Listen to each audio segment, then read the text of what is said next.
Mana G'arbda shunga bir dasturlar, programmalar bor. Chet tilini biror bir tilni o'rganmoqchi bo'lsa, o'sha G'arbda shu tilni egalari bo'lgan bir oilaga tilni o'rganayotgan bola, yigitmidi, qizmidi joylab qo'yadi. 1 oymi, 2 oymi yashaydi, shu til egalari bilan birga yashab, muloqot qilib tilni o'rganadi.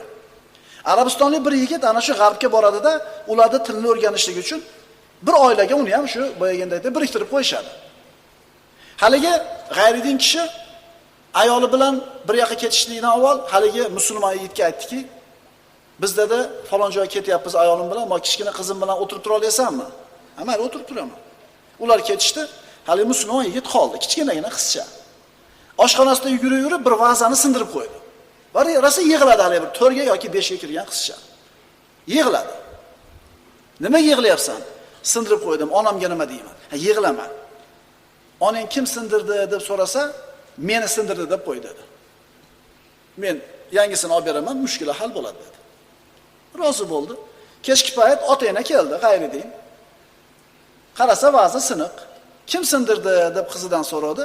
Mana akam sindirdi dedi. Men uni olib beraman dedi, shu bilan mushkula hal bo'ldi. Kechki paytga borib, haligi 5-6 yashar qiz yig'ladi. Tabiati ko'tarmadi yolg'on gapirganligini. Chunki ota-onasidan faqat rostgo'ylikni o'rganganida g'ayridin bo'lsa ham, ota-onasi unga yolg'on gapirmagan edi. Yolg'onni kasb qilib ulgurmagan edi bu murg'ay qalb. Yig'laverdi.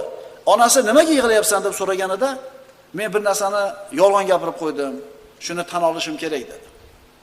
Nima bo'ldi? Va'zani ona bola emas, men sindiruvdim dedi.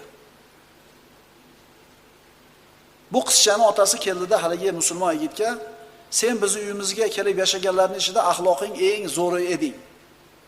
Lekin seni hozirgi qilgan ishingni kechirib bo'lmaydi. Men qizimni rostgo'ylik ustida tarbiya qilyaptim. Sen unga yolg'onchilikni o'rgatibsan.